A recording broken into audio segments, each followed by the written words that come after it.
Et bonjour à tous, nous sommes à nouveau en live, ravis de vous retrouver. Nous sommes avec Pénélope Bagieux. Bonjour Pénélope. Bonjour, depuis mon lit. Alors, on va peut-être commencer par parler de Sacrée Sorcière, même si il est sorti depuis presque un an maintenant. Parce que, alors, peut-être que certains ont entendu le podcast qu'on a fait ensemble à Angoulême de l'année dernière. Peut-être que J'ai d'autres ne. l'impression que c'était il y a 3 ans, Mais oui, c'est fou, mais enfin, franchement, 2020 a duré 3 ans. c'est ça. Mais du coup, peut-être que certains n'ont pas entendu ce podcast, donc on va reparler un petit peu de choses dont on a déjà parlé ensemble. Est-ce que tu peux nous reparler de la genèse de ce projet de Sacrée Sorcière? Comment il est né? Oui, il est né il y a bien longtemps. Euh, il est né parce que en fait, les ayants droit de Roald Dahl, qui sont plein de gens, dont le petit-fils de Roald Dahl, Luc, qu'on embrasse, avaient demandé à Gallimard si ça serait possible pour eux de faire une adaptation de BD d'un roman de Roald Dahl. Vu que c'est Gallimard qui édite aussi les romans de Roald Dahl en France. Et du coup, chez Gallimard, il m'avait proposé de faire ça, mais en me proposant d'adapter Mathilda. En se disant, bah, c'est tout trouvé, ce serait super comme alliance, ce serait génial et tout ça. Et moi, je m'étais dit, Mathilda en BD, ce serait vraiment tout pourri, parce que niveau action et tout ça, c'est quand même pas non plus le délire. Et je m'étais dit, c'est dommage, parce que ce qui serait vraiment super, c'est plutôt Sacrée Sorcière, en fait. Et donc, j'avais fait une contre-offre à Gallimard en disant, euh, si vous pensez que c'est possible avec Sacrée Sorcière, à fond. Et en fait, ils avaient dit Mathilda comme ça, mais ils n'avaient pas de préférence particulière. Et ensuite, il y a eu des petites tractations légales pendant, je pense bien, un an entre eux. Et au bout d'un an, on m'a dit, si tu es toujours partante, en fait, c'est possible, tu peux adapter Sacrée Sorcière. Et donc, ni une ni deux, j'ai bondi. Et j'étais trop contente. D'accord. Est-ce que donc c'était ton roman préféré de Roald Dahl, Sacrée Sorcière? Ah ouais, ouais, parce qu'il m'avait complètement traumatisée quand j'étais petite, comme je pense la plupart des gens qui l'ont lu enfant, parce que ça fait quand même très peur, et qu'il y a quelques scènes qui sont vraiment particulièrement, enfin qui m'ont hantée pendant des années, qui m'ont fait un peu faire des cauchemars, et parce que il se passe tellement de trucs dedans, c'est complètement fou comme histoire, et puis en plus c'est quand même assez sombre. Il se passe des choses graves. J'avais l'impression qu'on me prenait pas du tout pour une neuneu, quoi. J'aimais vraiment beaucoup Roald Dahl en général, et surtout Sacrée Sorcière, je trouvais ça trop cool. Et en plus, je trouvais que les sorcières étaient assez marrantes. Hmm. Voilà. Et je savais qu'elles seraient marrantes à dessiner, du coup. Donc l'album est prévu à l'étranger, si je me trompe pas. Il est déjà sorti à l'étranger? Ouais. Il est sorti dans pas mal de pays. Ouais. D'accord. Et est-ce que tu as déjà eu des réactions de l'étranger sur cette œuvre-là? Celle qui me stressait le plus, c'était clairement celle des Anglais. Pas tant des Américains, mais vraiment des Anglais, parce qu'il y a une religion Roald Dahl là-bas, vraiment. Et ça fait partie de la Hmm. culture de quasiment tous les enfants. Et du coup, c'était quand même un peu intimidant. J'avais peur que. Enfin, je ne pensais pas qu'on allait non plus me le jeter au visage, mon livre, mais que ça pouvait être un peu. Comme c'est quand même assez différent du roman, j'ai pris des directions assez franches et assez différentes. J'avais peur que peut-être il soit très. Je sais pas, j'avais une image hyper traditionnelle des Anglais, parce que je regarde trop The Crown, tu vois. Je me suis dit, ils vont dire, oh, c'est très choquant, elle a changé plein de choses. Et en fait, pas du tout. Ils allaient recracher leur thé. Ouais, ça fait dire goodness. Et pas du tout, c'est plutôt bien passé. Et après, il est sorti pendant le confinement, donc de toute façon, il a une vie particulière, ce livre, quoi. En termes de sortie anglo-saxonne, hein, j'entends, parce qu'en France, je suis vraiment arrivée juste avant la bataille, Hmm. mais ouais. Du coup, oui, t'as eu des bons retours de la part Ouais, ouais. des Anglais. Ouais, ouais, puis ils sont. Je pense il a été bien accompagné, le livre, parce que là-bas, il était vraiment, pour le coup, marqué était 100% enfant. Et il y a des choses qui sont compliquées, par exemple, ça paraît fou parce que c'est dans le roman d'origine, mais faire une BD pour enfants aux États-Unis où le personnage central fume pendant toute l'histoire, euh, voilà, c'est compliqué. Donc, et ça peut être un problème, on ne se rend pas forcément compte, mais aux États-Unis, un livre peut être classé adulte pour moins que ça, quoi. Donc, il a fallu faire un petit travail de cheval de Troie, comme ça, de la part de l'éditeur, pour qu'il soit en bibliothèque pour les enfants, tout ça, mais c'est plutôt cool. Alors, pour ceux qui n'auraient pas forcément lu l'œuvre originale, est-ce que tu as changé des choses? Et si oui, quoi? J'ai changé plein de choses, tout en gardant l'esprit d'origine. Je fais un peu mon dossier de presse. J'ai changé les trucs que moi j'aurais voulu voir différents quand je l'ai lu quand j'avais 8 ans. Euh, En gros, l'histoire, sans tout spoiler, c'est un petit garçon qui est orphelin page 2, qui vit avec sa grand-mère, qui est assez exubérante. Et pour des raisons de santé de la grand-mère, ils doivent partir en vacances tous les deux s'aérer. Et ils vont partir dans un hôtel sur la côte anglaise, qui est une espèce de casino rococo un peu dégueulasse. Voilà. Et en fait, pas de bol, ils se retrouvent à être à l'hôtel avec le congrès annuel des sorcières d'Angleterre. Sauf que les sorcières ne sont pas ni des sorcières super cool, ni des sorcières de contes de fées avec un nez crochu et un balai. C'est des créatures qui prennent l'apparence de femmes. Et à quelques petits détails près, elles ressemblent vraiment à des femmes. Et elles ont pour projet de détruire tous les enfants d'Angleterre. Et donc le petit garçon va assister à ça et va pouvoir les empêcher de réaliser leurs sombres desseins. Mais entre-temps, il va lui arriver quand même des petits malheurs. Voilà. Et du coup, ce que j'ai changé, c'est que j'ai rendu la fin pas moins dure, mais un petit peu moins triste, en lui faisant une super copine. Parce que dans le roman d'origine, le héros est très seul. Et moi, je trouvais que c'était ça le plus dur de tout quand je lisais ce bouquin. À la limite, tout ce qui lui arrive, donc encore une fois, sans spoiler, il lui arrive des trucs quand même assez raides. Et tout ça, je me disais, mais ça va, à la limite. Mais ce que je trouvais horrible, c'est qu'il n'avait pas de potes. Et du coup, je voulais qu'il ait des amis. Et du coup, tant qu'à faire, pourquoi pas joindre l'utile à l'agréable, je vais créer une copine plutôt. Histoire qui est aussi un personnage féminin trop bien, puisque ça manquait un peu aussi au roman, comme souvent. J'allais finir ma phrase, mais en fait, c'est même pas la peine d'être plus spécifique que ça. Comme souvent, il manquait des personnages féminins cool, donc j'en ai créé un. Et puis, je l'ai rendu globalement plus contemporaine aussi, l'histoire, parce que le livre, il date de ma naissance. Se dire, voilà, il n'est pas tout frais, quoi. Donc, on n'a pas 8 ans pareil en 2020 que dans les années 80. Du coup, va y avoir une adaptation en film. Il y a déjà eu le trailer. Qu'est-ce que t'as ressenti en voyant ce trailer? Je le trouve fou, je le trouve formidable. Et est-ce que j'ai ressenti, bon, c'est Robert Zemeckis, donc on n'est pas hyper étonné que ça ait l'air génial, mais j'ai trouvé qu'il y avait je sais pas comment expliquer, mais il y avait une atmosphère de film flippant pour enfants, mais de quand moi j'étais petite. Je sais pas comment le ressentent les enfants de maintenant, ce trailer et le film en général, mais moi il y avait un côté, j'avais l'impression que j'allais revoir pour la première fois Retour vers le futur ou les films de Robert Zemeckis, quoi. Et je le vois mardi, je le vois après-demain le film. Trop bien. J'ai une petite projection perso. VIP. Ouais, c'est trop cool. Si tu pouvais adapter un autre roman de Roald Dahl, est-ce qu'il y en aurait un autre que tu voudrais adapter en BD? Non, pas du tout. Et je voudrais pas du tout que ça devienne ma licence. Voilà. En fait, je trouve que cette histoire-là est super adaptée, mais dans l'absolu, c'est tentant quand tu fais de la BD. Et je pense que si les gens qui nous écoutent et qui font de la BD vont être peut-être d'accord, quand tu lis un roman génial, c'est un tic presque. Tu te dis, oh, ça me donne envie de l'adapter, tu vois. Parce que tu as une super histoire qui est toute prête, parce que tu as mis l'image en tête, parce que tu te dis, bah, du coup, je peux pas me planter, quoi. J'adore l'histoire, ça va être super. Et je pense que faut pas que ça soit un réflexe non plus. Et il y a des romans, tu vois, je peux parler de Mathilda, c'est parce que pour moi, Mathilda, déjà, il y a un vrai problème, c'est que Mathilda, pour moi, c'est celle de Quentin Blake. Je pourrais jamais me défaire de ça, voire éventuellement celle du film, qui était super aussi, mais elle est trop caractérisée. Tu vois, la page n'est pas blanche, quoi. J'avais pas du tout ce problème avec Sacrée Sorcière, où franchement, Quentin Blake n'ont pas manqué plus que ça, mais voilà, il y a des histoires qu'il vaut mieux laisser en roman. Je pense que c'est pas indispensable. Après, si ça existait en BD, évidemment que je me jetterais dessus pour le lire, mais moi, ça m'intéresse pas de l'écrire en tout cas.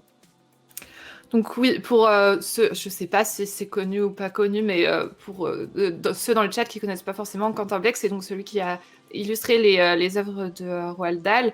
Et effectivement, il y a cette Mathilda très caractéristique, tout en longueur, avec de très longs cheveux et tout ça. C'est vrai que quand on pense à Mathilda, on pense beaucoup à elle, moi, même avant le film, quoi. C'est ça, en fait, Quentin Blake, c'était pas juste l'illustrateur de Roald Dahl, c'est qu'ils avaient presque une coécriture ensemble. Ils étaient tout le temps fourrés ensemble. Dahl, il racontait les histoires à Blake pendant qu'il commençait à les écrire pour que lui réfléchisse déjà au dessin.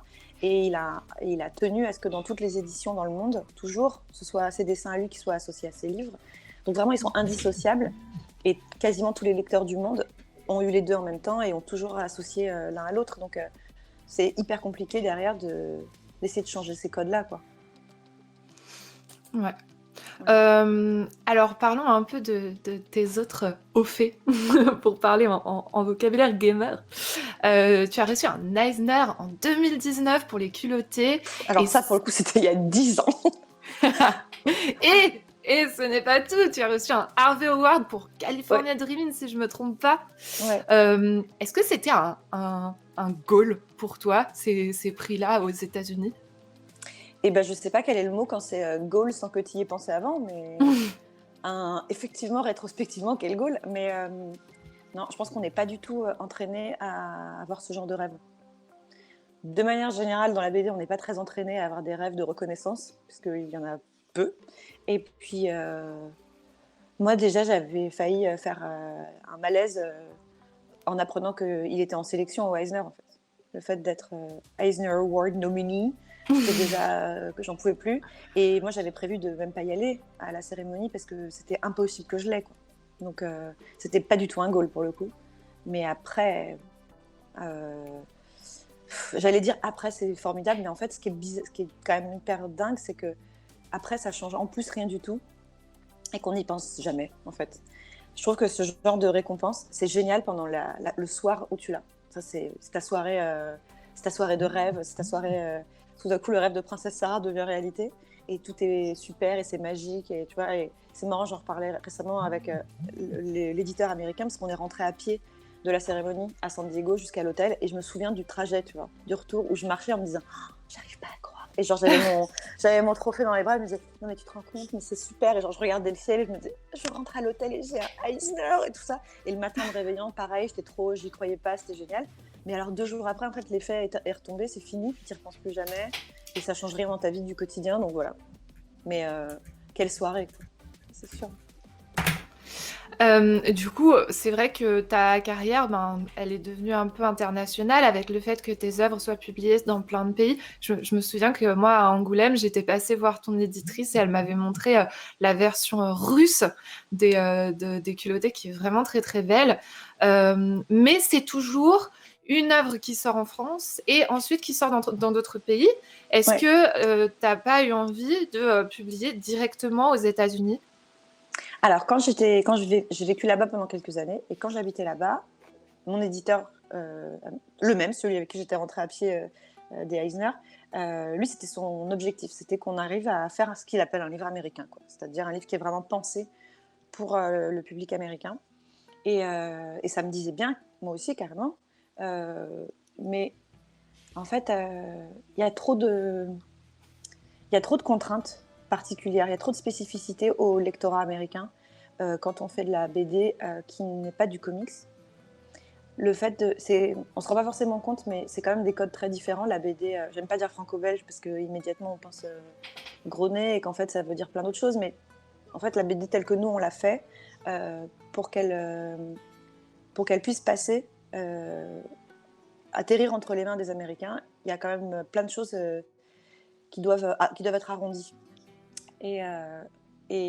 Ou alors tu la penses directement pour eux et ça paraît rien, mais en fait il faut quasiment renoncer à l'idée. En fait, il faut tordre ta façon de penser et d'écrire l'histoire dès le début en te disant ce sera pas une BD pour les Français, et du coup tout est un peu artificiel. C'est-à-dire que au lieu de la faire naturellement comme tu l'écrirais avec ton histoire et tes personnages normaux, tu te mets à te poser des questions que tu te poses pas d'habitude sur tes personnages, sur tes décors, sur des trucs comme ça. Et moi ça venait un peu parasiter. C'est déjà tellement fragile, je trouve, au tout début, l'étincelle qui fait que tu as un peu une idée d'histoire, que ça vient, etc. Quand dès le début, tu dis « Ouais, mais alors ça, attention, parce que pour des Américains de 11 ans, je ne sais pas si c'est possible. » Moi, ça me bouffait complètement.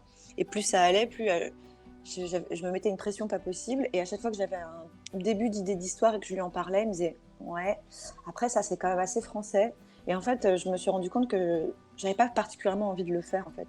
Que je m'en foutais, que j'étais pas dans une logique de je veux conquérir l'Amérique. Donc pourquoi faire ça en fait? Pourquoi me dire je vais écrire pour eux? Pour la bonne raison qu'en fait, en France, j'écris pas pour des gens. C'était ça en fait qui était. Et c'était que quand j'écris une histoire, je l'écris vraiment pour moi. Et ça, je pense que tous les auteurs et toutes les autrices de BD seront d'accord avec ça. C'est une démarche tellement égoïste, le fait de faire un livre. Tu te fais plaisir qu'à toi pendant que tu l'écris. Il faut que ce soit un sujet qui te passionne toi. Il faut que toi, t'adores dessiner les personnages. Il faut que tes blagues te fassent marrer. Tu te dis jamais, est-ce que les gens vont... En fait, les gens, on s'en fout. Les gens, ils existent qu'à la fin, tu vois. Virtuellement, pendant tout le temps où tu fais ton livre, les gens, on s'en fout, ils n'existent pas. Et là, dès le début, il y avait des trucs, et c'était des détails, tu vois, mais par exemple, j'avais une idée d'histoire qui concernait une préado. Et en fait, c'est tellement codifié, l'adolescence, la préadolescence. Il me disait, ouais, mais attention, il faut que ça se passe du coup dans une école américaine. Alors moi, bah, et tu me dis école américaine, je pense... Enfin, mes rêves, ça reste des trucs, tu vois, comme Sauvé par le Gong, quoi. C'est que moi, je pense à un lycée américain, je pense les high school que tu vois dans les films. Sauf qu'en fait, c'est pas du tout comme ça, l'école américaine. Et que tu pourrais penser qu'on s'en fout, que ça colle à la réalité et que c'est pas grave. Ben, en fait, si. Et ça m'a fait chier, en fait. Voilà, ce sera la vraie conclusion de cette très longue phrase. C'est qu'en fait, ça m'a fait chier. Ça me fait chier de devoir écrire pour quelqu'un en particulier. D'accord, donc tu y as songé, mais finalement ce n'est pas arrivé. Ben, c'est trop d'énergie et de temps, un livre, pour que tu le fasses en te forçant d'une manière ou d'une autre, je trouve. Il faut que ça reste joyeux. Voilà, parce que c'est long. Donc si c'est long et pénible, c'est vraiment compliqué. Long et joyeux, ça veut dire qu'il va y avoir des petites périodes de ventre-mou, mais que globalement, ça va être une expérience sympa quand même. Je parlais tout à l'heure du Harvey Award pour California Dreaming. Comment tu l'as ressenti à ce moment-là? Qu'est-ce qui s'est passé dans ta tête? Eh ben, exactement pareil, sauf que c'était moins un grand périple parce que c'était à New York. Donc c'est là où je vivais, donc j'ai pas fait un voyage pour y aller. Mais pareil, en fin d'après-midi, l'éditeur m'a demandé si c'était sûr que j'y allais. Et donc rétrospectivement, évidemment que ça voulait dire que j'allais la voir en fait, tu vois. Et j'ai dit bah ouais, c'est bon, normalement je serai à 8h, pas de problème. Voilà. Heureusement, j'avais pensé genre à m'habiller un peu bien et à me laver les cheveux, quoi. Mais... Et pareil, c'était fou, j'étais hyper contente. Et en plus, ce qui était marrant, c'était que j'avais un copain, mon ami Joe Hume, que j'embrasse, qui était là en délégation parce que c'était pendant le Comic-Con de New York. Et donc, il tournait une émission là-bas avec son équipe. Et du coup, en fait, le soir, on était allé boire des coups après. En fait, j'avais des copains français sur place, quoi. Donc, c'était vraiment cool. Et on y est allé. Et d'ailleurs, je suis dégoûtée parce que la statuette du Harvey Award, c'est la tête d'un mec avec une petite pipe. Et en fait, pendant la soirée, quand on buvait des coups, j'étais tellement fière, j'arrêtais pas de le sortir, tout le monde voulait le regarder, et j'ai perdu la pipe. Et du coup, maintenant, là où j'ai mes petites statues, mon petit coin de la Flame, qui est large comme ça, où j'ai 3 petites statuettes dans mon salon, et ben il y a cette statue de ce mec, et du coup, on comprend pas ce qu'il fait parce qu'il a la bouche comme ça. Il a pas de pipe, et du coup, je me dis un jour, je sais pas, peut-être je vais avec une imprimante 3D, je demande à quelqu'un de m'en refaire une, quoi. Parce que les gens sont toujours hyper sceptiques quand ils regardent les prix, ils font qu'est-ce que ça représente ce type avec sa bouche tordue? Il y a une pipe et je l'ai perdue le soir même, j'étais dégoûtée. Alors, tu peux en faire une en papier. Ouais. Mon copain fait des pipes en origami. Voilà. Ben, s'il a envie de m'offrir, je vous donnais les dimensions de la bouche de Harvey. Et si je veux me faire la pipe, je serais trop contente. Voilà, ça te fait une idée au cas où. Du coup, on parlait d'une idée de goal tout à l'heure avec ces 2 prix que tu as reçus aux États-Unis. Est-ce qu'il y a des buts que tu poursuis en tant qu'autrice de BD? Bah, pas vraiment. Franchement, la BD, c'est tellement un métier où ton but, ton goal ultime, c'est d'en vivre. En fait, c'est con, mais c'est déjà tellement dur et tellement rare que c'est peut-être gnangnan, tu vois, de dire ça comme ça, mais c'est compliqué de rêver plus que tous les jours, je vais me lever et je vais dessiner mes livres et c'est aussi comme ça que je vais payer mon loyer, en fait. C'est assez... Et surtout, moi, je suis pas du tout ingrate ou blasée de ça. C'est que bah, j'ai complètement conscience du fait que c'est une vie de ouf, en fait. Et que c'est vraiment génial. Et que pour le coup, bah, si quand j'étais petite, je me l'étais dit, ça aurait été un sacré goal, tu vois. Si je m'étais dit, dis-moi petite Pénélope, que dirais-tu quand tu seras grande, que tu vois ce truc que tu fais déjà gratuitement toute la journée parce que tu adores faire ça, et ben en fait tu seras payé pour le faire. Ce n'est pas un métier Playmobil, tu n'as jamais entendu parler de ça, et pourtant c'est un métier, tu vois, c'est quand même déjà archi cool, quoi. Moi, mon but, c'est que ça continue à être comme ça toujours et que j'ai jamais à faire des livres qui me font chier ou à faire autre chose que des livres. Voilà. Donc déjà enfant, tu dessinais des BD? Ouais, à fond. Je dessinais des histoires où il y avait des personnages en dessin qui se parlaient avec des bulles. Donc je me disais pas du tout que c'était une BD, mais enfin quand même, les masques c'était carrément des BD, quoi. Donc, je faisais des spin-offs des dessins animés que je regardais. Après, petit à petit, j'ai commencé à faire des trucs avec des persos que j'inventais, avec des intrigues jamais très très loin quand même des dessins animés que je regardais. Donc c'était quand même toujours plus ou moins des filles qui faisaient un sport, puisque je suis une génération qui a grandi en regardant Jeanne et Serge. Donc de toute façon, pour moi, une bonne histoire, c'était des filles qui s'affrontent dans un sport. Et après, j'ai commencé à mettre mes idées à plat aussi comme ça, à faire comme un journal, si on veut, un journal intime, quoi, mais en dessin, parce que ça me paraissait plus rapide pour exprimer les trucs. Et de fil en aiguille, voilà. Après, en fait, mon blog, c'était le prolongement de ça. Et quand c'est marrant, j'ai retrouvé un cahier là chez ma mère avec une histoire que j'avais faite, qui était complètement, clairement pompée sur un dessin animé sur la GRS, qui s'appelait Cynthia ou le rythme de la vie. Donc, c'était des grosses intrigues autour de la GRS. Et du coup, je faisais des BD là-dessus. Voilà. Et alors, on est revenu en arrière. Maintenant, on va revenir à un truc qui s'est passé très récemment parce que tu as fait Linktober. Alors, est-ce que tu peux me parler un peu plus de ton Linktober? C'est vrai que tu avais une ligne édito particulière pour celui de cette année. Ah ouais, et en fait, avant, je ne l'avais pas vraiment fait, je crois, parce que je l'avais fait il y a 2 ans et c'était en fait des portraits de femmes que j'avais fait pour une expo à Paris. Et j'avais évidemment adoré le faire, puisque peut-être qu'il y a des gens qui ne connaissent pas Inktober, mais en gros, c'est le fait de dessiner un dessin par jour au mois d'octobre. Je crois normalement à l'encre, d'où le ink, mais voilà. Que tu sois amateur ou professionnel, mais il faut t'astreindre à cette discipline de un par jour. Et en fait, quand on est pro, en tout cas, ce que ça apporte, parce qu'on pourrait se dire ah yes, du boulot en plus, mais c'est hors boulot justement. C'est un truc pour se faire plaisir, qui ne prend pas beaucoup de temps, mais qui n'est pas du travail. Et moi, en ce moment, je fais plein de petits trucs, mais je ne fais pas de livres. Et j'avais pas d'espace pour vraiment dessiner des choses qui me font plaisir. Et puis surtout, moi, je dessine jamais à la main, c'est-à-dire que je travaille sur iPad. Donc je m'étais dit, ok, cool, je vais faire un Inktober. Et en fait, le matin même, j'étais allée voir une expo de Cindy Sherman à la Fondation Vuitton. Et le point de départ, c'est que en parallèle, ils exposaient d'autres photographes, et notamment une photographe sud-africaine. Et je trouvais son boulot magnifique. Et comme souvent, avec les belles photos en noir et blanc, ça me donne envie de le refaire en dessin, parce que les masses de noir, il y a un truc hyper beau qui se passe et qui donne envie de faire la même chose à l'encre. Et je me suis dit, je ferais bien ça, et je referais bien aussi une photo de Cindy Sherman. Et puis, du coup, je me suis dit, vas-y, j'ai tellement d'artistes que j'aime, notamment dans l'art moderne. J'ai envie de faire ça, j'ai envie de reproduire des œuvres que j'aime, d'artistes.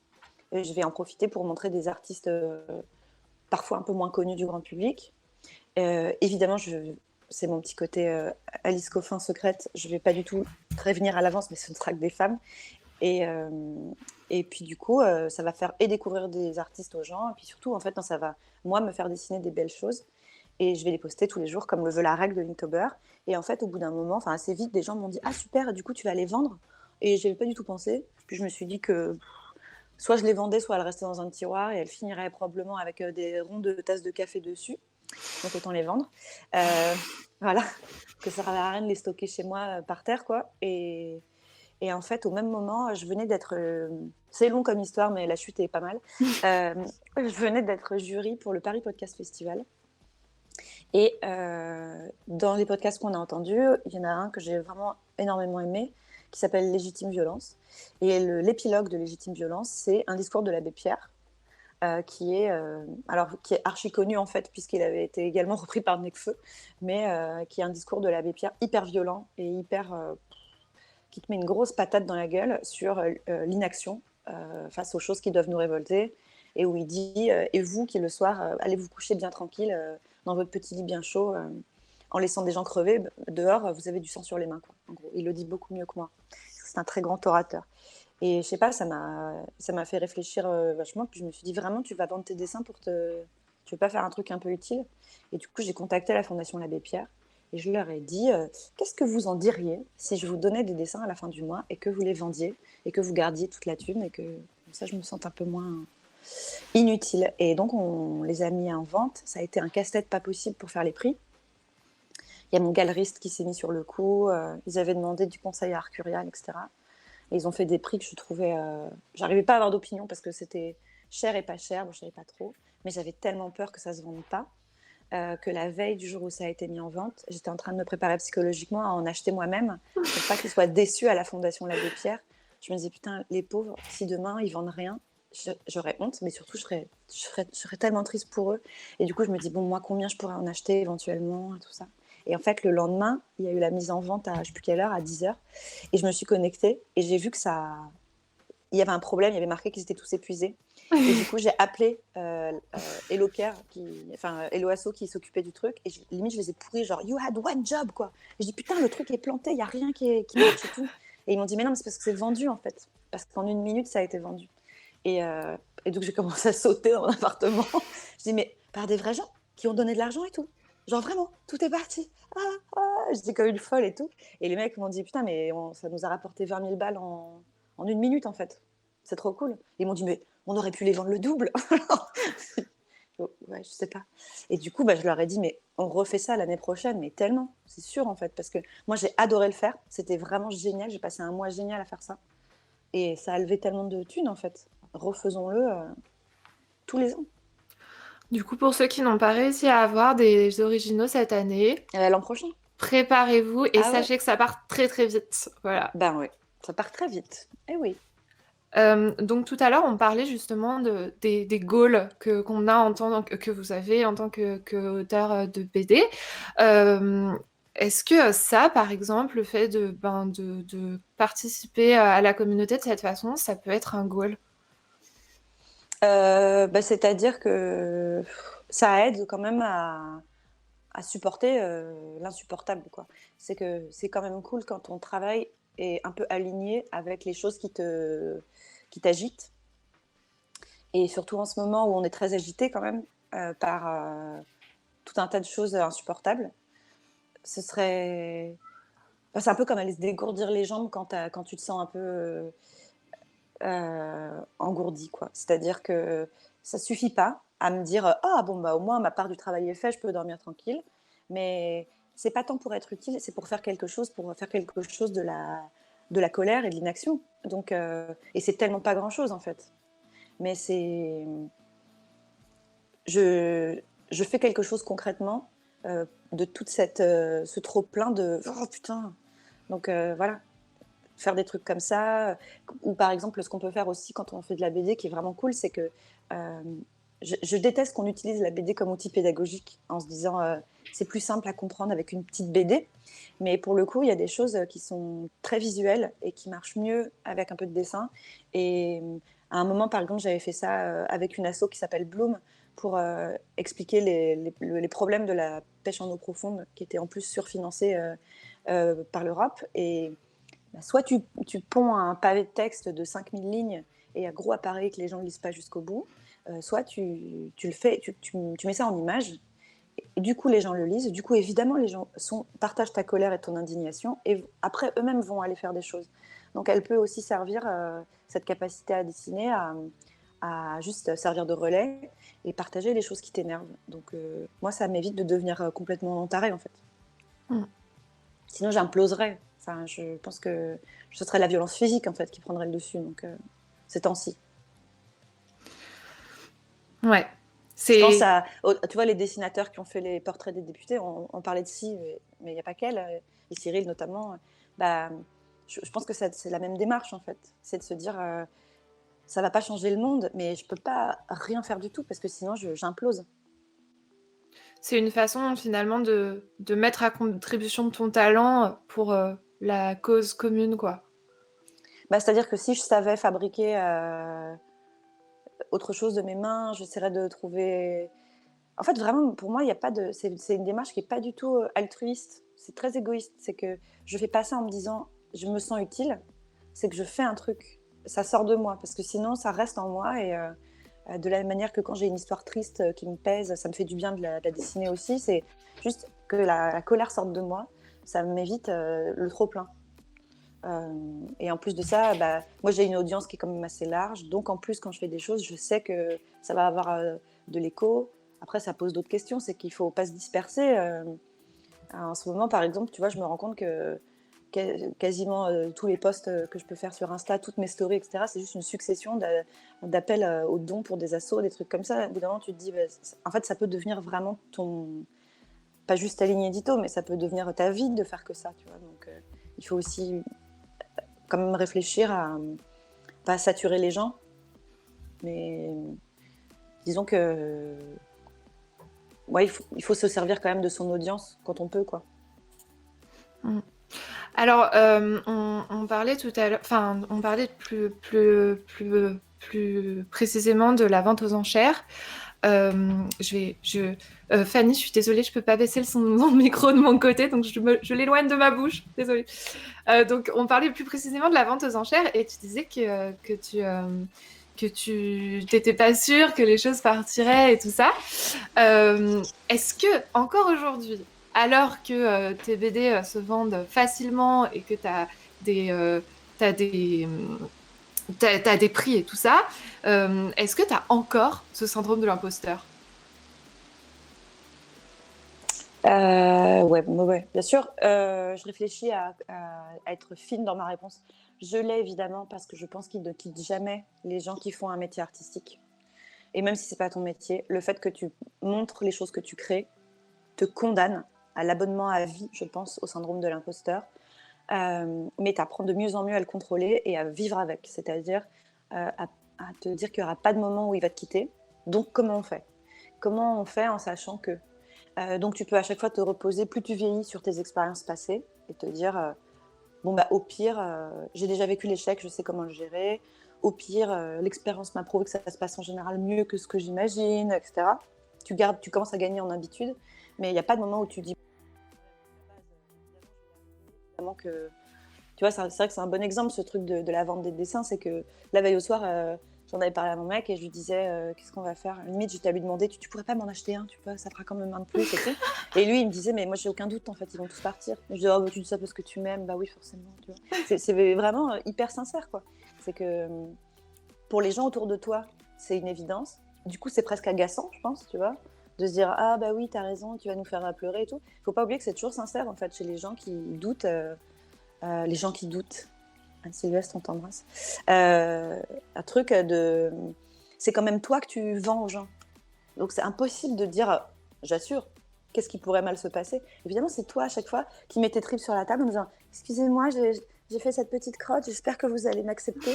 Tu as toute ta vie 6 ans en fait quand tu es artiste parce que tu passes ton temps à espérer que les gens vont t'aimer et t'accepter. C'est un cauchemar en fait de faire tout le temps ça. Ou alors tu peux te dire tant pis, je ne montre pas ma production et ça reste un truc personnel, mais à partir du moment où tu décides de le montrer, tu es à nouveau au spectacle de l'école, debout sur scène toute seule devant toute l'école, à chaque fois que tu le fais. Donc à chaque fois tu t'attends à ce qu'on te jette des tomates, c'est humain. Donc oui, tu l'as encore et exactement comme quand ton mec te dit moi je suis sûre que tu vas y arriver et que tu dis bah oui tu m'aimes forcément, et les prix ils font que te faire ça, je trouve. Les prix et le succès commercial, c'est que tu peux que te dire oui mais c'est normal, tu vois, c'est les gens qui sont gentils aussi, c'est des gens bon. Ça n'a toujours pas la même valeur que 2 personnes qui détestent ce que tu fais.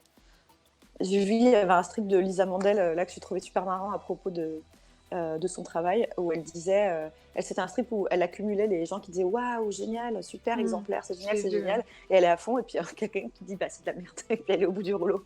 Et c'est vraiment ça. En fait, tu les lis en diagonale, les 200 personnes qui disent que c'est génial. Ce que tu retiens, c'est qu'une personne a dit que t'étais une merde, en fait. Alors, Lisa Mandel, elle sera là tout à l'heure, elle nous parlera un peu plus d'exemplaires à 19h. Voilà. Mais tu as tout le monde, c'est pas possible, c'est vraiment the place to be ton festival. Oui, le festival va durer 1 semaine parce qu'il y a tous les auteurs de France qui vont passer. Donc toujours sur ce syndrome de l'imposteur qui... alors voilà, si vous avez le syndrome de l'imposteur, sachez que Pénélope Bagieux l'a aussi. Donc comme quoi, ça veut pas dire que vous êtes nuls. Voilà. Ça veut juste dire qu'on est tous des imposteurs, tout va bien. Super.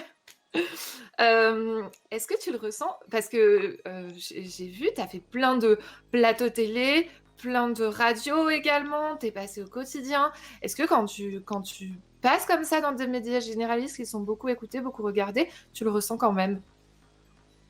Tu veux dire pendant que j'y suis? Est-ce que j'ai peur en y étant? En y étant et peut-être avant aussi?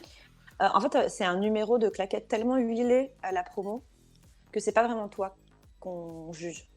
On juge ta promo, ta capacité à bien répondre aux questions qui sont toujours les mêmes.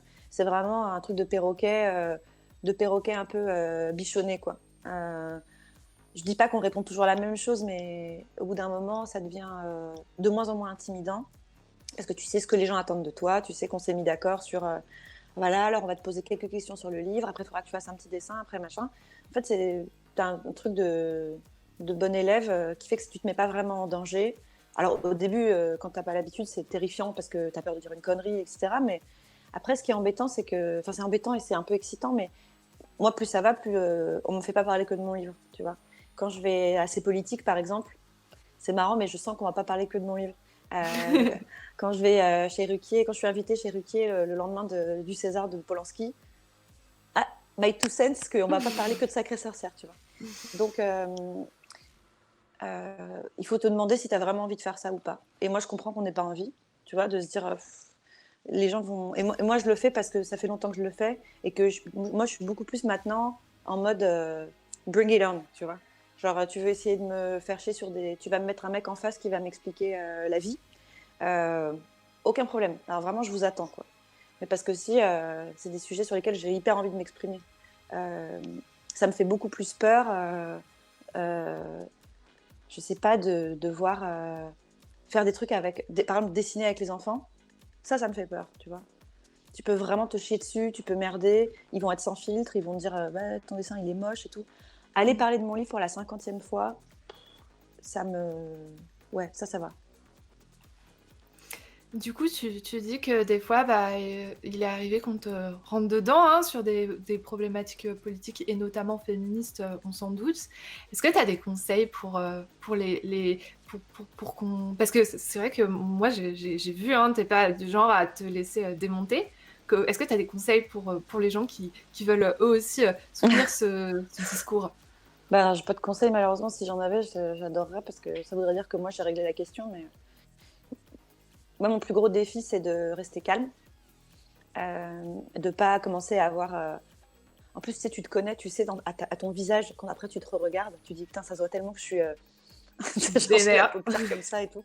Ça veut dire que je suis à deux doigts de devenir un super guerrier, quoi. Mais en fait, le problème, c'est que c'est très malheureux et c'est très féminin. Mais si jamais tu t'énerves, on n'écoute plus ce que tu dis parce que tu deviens hystérique. Donc en plus de ça, il faut que tu le dises comme une lady, quoi. C'est-à-dire qu'il faut que tu assènes des choses hyper calmement, il ne faut pas que tu perdes ton sang-froid, même quand tu es face à un polémiste qui t'explique que ça commence à bien faire, on ne peut plus rien dire. Et il faut... Moi, j'essaye d'oublier que c'est un plateau de télé et je me dis, imagine que tu t'es retrouvée assise à côté de ce mec à un apéro et il est complètement con. Et pour le convaincre, enfin, tu ne le convaincras pas déjà, règle numéro un, mais pour avoir le dessus dans ta rhétorique, reste très, très calme, quoi. C'est hyper dur. Je trouve que c'est le plus dur. C'est pour ça que je n'ai pas de conseil. Mon conseil, c'est si vous y arrivez, restez calme. Moi, j'y arrive pas toujours. Et puis, mais de toute façon, tu te laisses forcément déborder par l'émotion. Et puis, au bout d'un moment, tu as la voix qui. Parce que tu es en train de dire, ouais, je peux pas vous laisser dire ça. Donc, de toute façon, tu vas avoir l'air minable, quoi. Mais au moins, tu es droite dans tes bottes et tu t'es pas renié dans ce que tu disais. Mais de toute façon, c'est horrible, mais c'est peine perdue parce que ces trucs-là, ils sont faits pour que tu te sentes. Enfin, moi, j'ai une copine qui est en politique et fois se frotte à des plateaux où on l'invite pour être sûr que ça va péter. Et ben, en face, on met des mecs qui parlent beaucoup plus fort, qui lui coupent la parole et qui ont aucune connaissance du sujet de toute façon et qui sont là juste pour brasser du vent et puis essayer de dire des phrases choc. T'as aussi le droit de dire bah, j'ai pas envie d'y aller en fait, ça me fait chier. Je sais que je suis là que pour faire la féministe de service et me faire gueuler dessus. Bah, je vais peut-être plutôt rester chez moi en fait. Moi je trouve que c'est aussi ok de dire je vous servirai pas à ça, vous me faites chier. On a le droit quoi, c'est pas capituler tu vois. Bah, honnêtement, moi, je me doutais que tu me répondrais ça, de rester Parce que calme, tu es parce très que prévisible. non, c'est pas ça. C'est parce que je trouve que justement, dans tes interventions où on met des cons face à toi, je trouve toujours que t'es d'un calme olympien. Et vraiment, moi, je me dis, Ah, ça faut que me j'en fait prenne très de la plaisir, graine, hein. quoi. Parce C'est trop que, gentil, merci. Sache qu'à l'intérieur, je ne suis que rage pure et envie de mordre à la jugulaire. en fait, t'as des trucs à déchirer dans tes poches, comme ça. Ouais, c'est clair. Je me pique la main avec une fourchette sous la table. Alors, Si, si, il y a on des. parle de tes interventions médiatiques. Moi, il y a un moment, vraiment en radio, alors je me rappelle plus dans quelle émission, mais je trouve qu'en radio, ils ont tendance à poser des questions. Des fois, tu dis, mais quoi? Genre des questions à la Augustin Trapenard. Typiquement, je me souviens d'une fois où t'étais là et la première question, c'était un truc du genre, alors Pénélope, c'est quoi le culot? Bah surtout, Comment? c'est Boomerang et donc il est 7h du mat, donc c'est toujours c'est le réveil qui pique un peu. Mais c'est drôle. Franchement, pour le coup, les questions d'Augustin, ce que je trouve, bah, tu peux pas faire le perroquet, hein. Tu peux pas dérouler en pilote automatique parce que c'est des questions où tu fais ah, attends, ok. Et là, effectivement, tu peux un peu paniquer et te dire ah merde, je vais avoir l'air très très con en fait. J'ai aucune réponse intelligente. Mais une fois, j'ai écouté son Boomerang avec Céline Sciamma et je l'entendais en galère et ça m'a tellement rassurée. Là, tu dis ok, tu peux aussi être une grosse tronche méga brillante, super fine et face à une question comme ça, te dire j'ai pas forcément compris la question. Mais franchement, c'est cool quand les questions sont un peu complexes et te poussent à réfléchir à tes propres trucs. Moi, ça arrive parfois que. Ah non, c'est encore des enfants. C'est quand tu fais des questions-réponses avec les enfants. L'autre jour, j'ai fait un truc dans une école. Et bon, il faut avoir lu Sacré Sorcière pour comprendre ça, mais il y a une petite qui m'a dit oui, moi j'ai une question. Mais vraiment, c'était une petite, hein. Elle devait être en CM2. Et elle m'a dit au tout début de Sacré Sorcière, le petit garçon joue avec ses jouets, avec une sorcière et une voiture. À l'évidence, on comprend que parce que ses parents sont morts dans un crash de voiture, c'est pour ça qu'il rejoue cette scène avec ses jouets. Et j'étais vraiment. Oh. Et je dis ah putain, mais t'as raison. Je lui dis mais tu n'as pas du tout pensé comme ça. Elle me dit bah, si, il rejoue la scène de la mort de ses parents. Et limite, je lui dis j'ai besoin d'une demi-heure, il faut que je m'asseye. C'est incroyable ce que tu vas me dire. Je dis, qu'est-ce que ces enfants sont intelligents, bon sang. J'avais jamais pensé à ça. Donc parfois, les questions, elles te poussent dans tes retranchements, même, tu vois, ça peut être intéressant. Alors, donc on parlait du syndrome de l'imposteur. Je pense, un des albums qui a le plus été lu dans le monde de toi, c'est Les Culottés. Est-ce que le fait de raconter des histoires de femmes qui ont fait des trucs de ouf et qui ont pris leur destin en main, c'était une façon de soigner ce syndrome d'une certaine manière? Non, franchement, j'adorerais qu'il y ait une super histoire comme ça, mais je l'ai vraiment fait parce que ça m'intéressait moi et que j'avais trop envie de le faire. Mais c'est sûr qu'inconsciemment, ça devait répondre de manière hyper personnelle hein, à une envie de vivre un peu ça pendant 1 an ou 2. C'est que l'énergie dans laquelle j'étais, je déteste cette expression, l'énergie dans laquelle j'étais, mais n'empêche que c'est vrai, passer 1 an à lire des bios de meufs comme ça, trouver une façon de raconter leur histoire et réfléchir à mes petits twists, genre, et en fait, bam, elle se casse, elle va faire ses études en le disant à personne, tu vois. Ça peut pas te laisser indemne de passer 1 an à écrire ça, quoi. C'est sûr que t'es une éponge quand même par rapport à ce qui t'entoure, donc ça m'a hyper galvanisée personnellement. Ce qui est fou parce que c'est moi qui l'écris, tu te dis bah, du coup c'est cool, t'as besoin de personne en fait, t'as qu'à écrire des trucs et ça te change ta vie toi-même, mais ça m'a vraiment aidé, mais ça s'est fait dans ce sens-là plutôt que dans l'autre. C'est pas parce que je me suis dit que j'allais combler quelque chose que je l'ai fait, mais clairement ça a comblé un truc quand même et ça m'a rendu je vais pas dire que maintenant je me dis qu'aurait fait Tove Jansson dans la même situation, mais n'empêche que ça te déteint, tu vois, de parler d'autant de femmes qui, en plus, chacune à leur manière, ont trouvé une façon de tirer leur épingle du jeu. Donc, c'est obligé de t'inspirer. Tu partages souvent des réactions, notamment de jeunes lectrices sur tes réseaux sociaux. Est-ce que tu as eu l'impression de les aider, elles aussi? Je sais pas.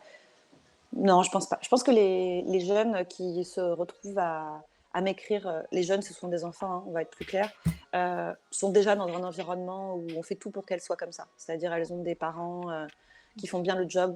Elles sont entourées d'une génération d'enseignants et d'enfants moins idiots que moi j'ai pu avoir. Je parle des enfants plus que des enseignants, mais autour de moi, tu vois. Enfin, c'est un bain de toute façon dans lequel est cette génération qui fait que je fais partie des choses qui les entourent, mais en revanche, dans l'autre sens, c'est pour ça qu'il n'y a pas très longtemps, ça m'arrive rarement, j'ai fait un petit tweet un peu émo adressé aux parents qui se font chier à me poster les lettres de leurs enfants, parce que je sais que c'est chiant et qu'on a autre chose à foutre que de faire ça. En fait, vraiment, moi, il faut voir dans quel état ça me met. En fait, les enfants, ils m'écrivent chez Gallimard, et une fois par semaine, à peu près, Gallimard me fait un envoi où je reçois tous les courriers des petits d'un coup. C'est toujours des moments assez humides, parce que c'est merveilleux, quoi. Vraiment, ça peut être n'importe quel type de journée. Tout d'un coup, c'est vraiment de la drogue, quoi. C'est que je me dis, oh là là, mais peu importe, en fait, j'en ai rien à foutre. J'en ai rien à foutre d'un connard grincheux, j'en ai rien à foutre de... Regarde ça. Alors, c'est effectivement très mignon, puisque souvent, ils font des petits dessins et des fautes, donc c'est à crever de mignonnerie. Mais au-delà de ça, c'est tellement de... Avec pas grand-chose, hein. Il suffit qu'ils disent, en tout cas, c'est ce que j'ai partagé l'autre jour, tu vois, la petite qui disait, je suis hyper... j'adore Annette Kellerman, parce que grâce à elle, je peux me baigner en maillot et pas en robe. Tu vois, ça me fout par terre, quoi. C'est sûr, c'est tellement...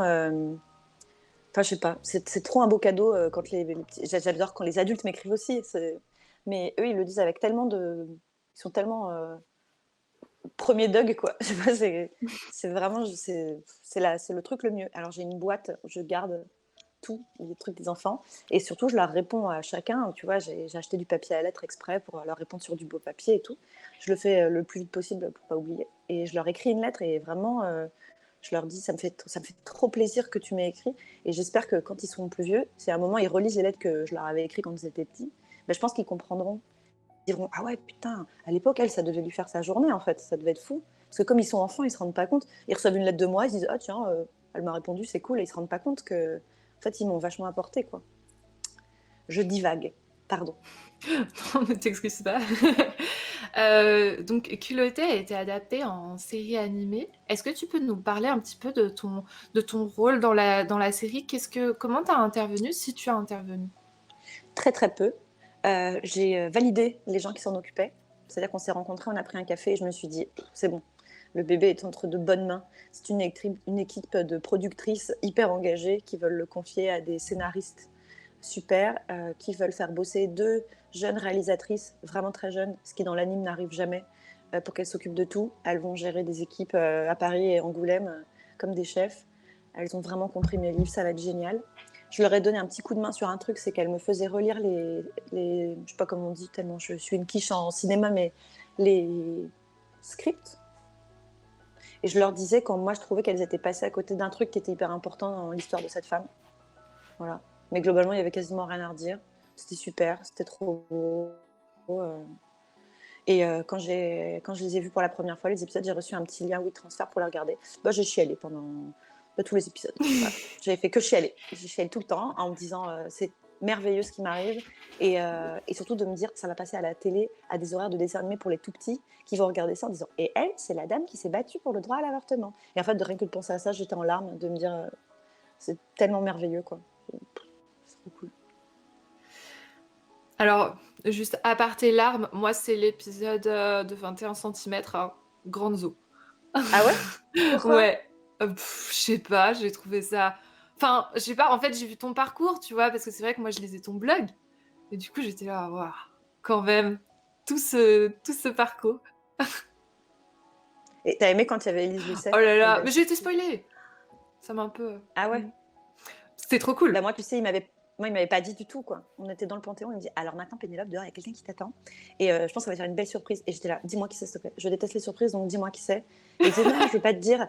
Et je lui disais putain, si c'est un truc genre c'est ma mère, en fait, je vais pas du tout aimer ce genre de surprise, donc franchement, dis-le moi tout de suite. Et il me dit mais non, je te jure, ça va être une bonne surprise. Et je suis vraiment sortie, genre oh, putain, prête à me battre. Et je fais j'étais tellement contente. Et je dis ah là là, c'est trop bien. Donc je faisais des petits sauts comme une grosse groupie débile. J'étais tellement contente. Et après, j'arrêtais pas de le remercier, de lui dire ah c'était tellement bien, merci. J'étais trop contente. Puis on était allé à Londres, c'était génial. Ouais, au musée Roald Dahl. Incroyable. On est dans les 10 dernières minutes de l'interview, donc si jamais vous avez des questions, n'hésitez pas à les poser parce que je regarde le chat, hein, ne vous inquiétez pas, je vous vois. Je vois aussi les messages des futurs invités, je vois aussi les messages de Fanny. Ah qu'est-ce que je voulais te demander? Donc, il y a quelqu'un dans le chat qui a demandé, tout à l'heure, on parlait de tes toutes premières œuvres, que tu savais pas que c'était des BD, mais en fait, c'en était. Est-ce que t'aurais envie de les partager un jour? Ouais, pourquoi pas, mais c'est pas génial, hein. C'est juste des dessins d'enfants, c'est normal. J'ai revu des trucs, bon, ils sont ni beaux ni moches, mais c'est des dessins d'enfants, quoi. Alors, il y a eu l'exposition consacrée à Catherine Meurice au dernier Angoulême. Et en C'est fait, génial. Elle voilà, est à la quand tu BPI, je rentres, l'ai vue là. Ouais. je crois qu'elle est enrichie à la BPI. Il me semble qu'il y a des Ah trucs en ouais? plus, mais je suis pas sûre. Mais les Euh, dessins quand elle est petite, qu'elle régale. voilà. Il y a ses tout Ouais. premiers dessins à l'entrée. Et c'est pour ça aussi que je te Ouais. demande ça. Ouais, non, moi, ils sont pas aussi beaux. D'accord. Mara sur l'eau te demande enfin, c'est une question assez large, mais des conseils pour autrices de BD en herbe. Ok, alors de le montrer ce qu'elle fait. Ouais, de montrer, même si c'est le plus dur, c'est de montrer, même si c'est qu'à 2-3 personnes, et ne pas tenir trop compte des retours des gens, paradoxalement. Le montrer parce qu'il faut s'entraîner à ce que ça devienne un réflexe, de ne pas garder les trucs pour soi, mais que si quelqu'un te dit... En fait, on n'est pas toujours au bon moment dans sa vie pour entendre les retours des gens, et souvent les retours des gens ne sont pas constructifs en fait. C'est un mythe, le fait qu'il faille absolument tenir compte de la vie des gens sur son travail. Voilà, il faut prendre de la distance. Si absolument tout le monde te dit le même truc, bon, il faut te questionner, mais globalement, pas faire trop attention à ça. Alors, il y a vraiment plein de questions hyper cool, et franchement, j'aurais dû juste vous laisser faire l'interview, genre mettre Pénélope, et puis bon, allez-y le chat, et voilà. Bambatana demande comment sélectionner parmi toutes tes idées de BD, celles que tu développeras jusqu'à en faire une BD.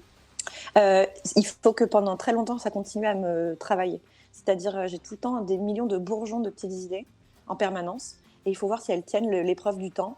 Et si au bout de 2 mois, je me dis pas, en fait, c'est un peu chiant. Si au bout de 2 mois, j'ai toujours hyper envie et que le truc a grandi, et que ça commence à devenir un peu comme une envie de faire pipi, quoi.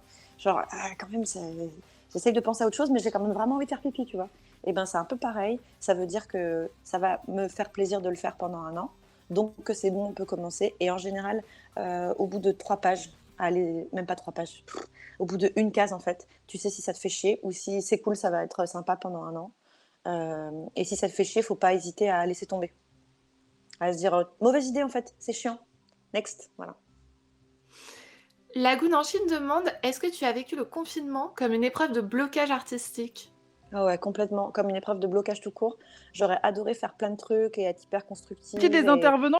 J'ai rien fait et j'ai fait que manger et ne pas en voir le bout.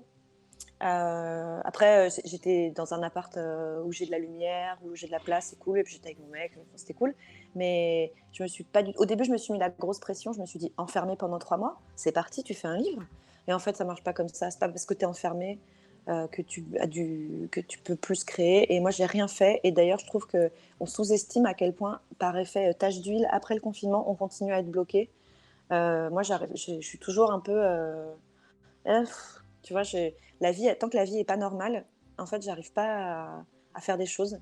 Donc, je fais plein de petits trucs, mais c'est dur, je trouve, de commencer un grand projet artistique, hyper inspiré, quand notre vie, en ce moment, elle est autant en pointillé.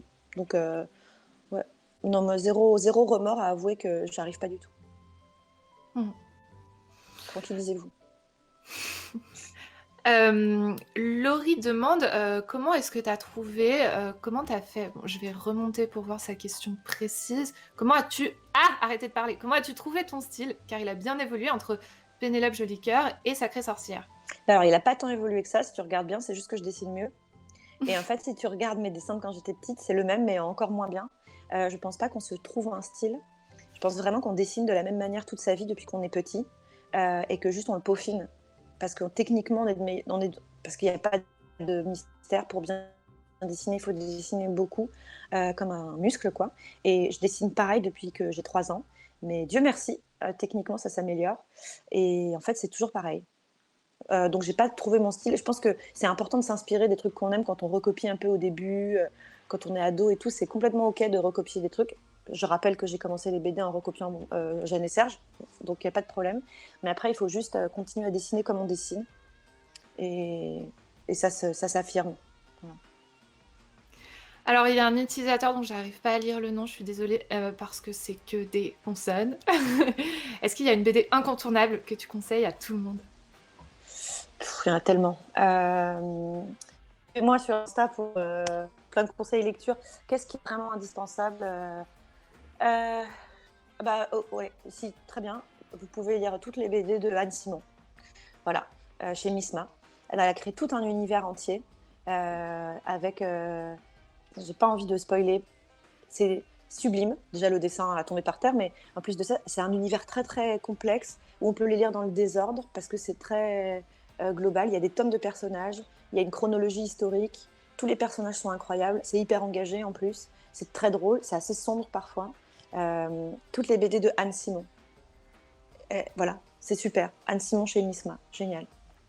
J'ai même un tatouage dessiné par elle. C'est vous dire si je l'aime. Je viens d'avoir un flashback de tes critiques dans Mademoiselle. Ouais. Vous pouvez aussi reprendre toutes mes critiques Mademoiselle, il y en a 100. Et comme ça, vous pouvez vous refaire un petit socle de bonnes BD à lire. Des critiques vidéo, je pense que j'ai acheté la moitié des BD que t'as conseillé parce qu'à chaque fois, ça faisait trop envie, quoi. Et donc, je sais plus qui l'a demandé, mais de toute façon, j'avais posé la question. Est-ce que tu as des projets sur le feu en ce moment? Est-ce que tu as déjà une prochaine BD? Bah non, du coup. En fait, là, je suis dans la période où je commence à avoir très, très, très envie de faire pipi d'un truc. Où je me dis, quand même, je pense que ce serait pas mal de m'y mettre. Parce qu'à un moment, ça va devenir monomaniaque. Mais je trouve que, encore une fois, le climat n'est pas très propice à se dire allez, je me lance dans un truc. Mais je sais déjà que c'est sûr que je vais être sur un livre toute l'année prochaine parce que ça commence à me travailler, quoi. Voilà. Trop bien. Il y a Céline Atec qui dit « Mais vous deux, vous conseillez super bien lisez Pénélope. » Alors clairement, moi, si j'ai lancé ma chaîne YouTube où je conseille des BD, c'est en m'inspirant de Pénélope. Hein. Très clairement, parce qu'elle avait arrêté. J'étais là, mais c'était bien, il faut continuer. Et du coup, voilà. Merci. Clairement, influence numéro 1. Merci. Par là. Voilà. Une dernière question. Banbatana demande, mais elle a déjà un peu répondu tout à l'heure, une reco podcast qui fait du bien? Alors, je sais pas s'il fait du bien, mais en ce moment, moi, je suis en train d'écouter un podcast génial. Il fait pas particulièrement du bien. Ça s'appelle Distorsion.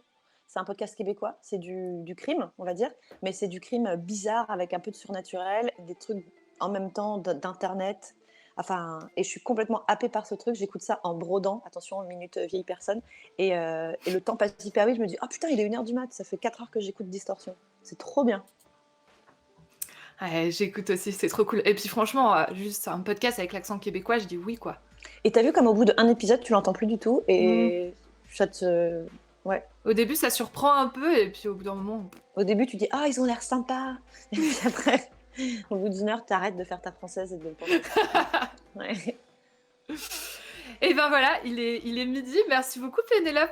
Parfait. Et ben merci. C'était franchement, du coup, on peut en faire toutes les semaines si tu veux des festivals comme ça. Un festival dans mon lit avec mon café et mon pull. Franchement, c'est trop cool. Je crois que ma santé tiendra pas. En plus, non, mais je vais regarder le reste après, ça a l'air trop bien. Super. Et sache que dans le chat, plein de gens ont complimenté ton pull. Ils adorent. Voilà. Il tient pas très chaud. Je vais être très franche avec vous. Il est très stylé, mais il tient peu chaud parce qu'il est vraiment 100% en acrylique. Personne n'est parfait. Et bah du coup, bonne journée Pénélope et merci encore. Merci à vous, c'était cool. Salut. Salut.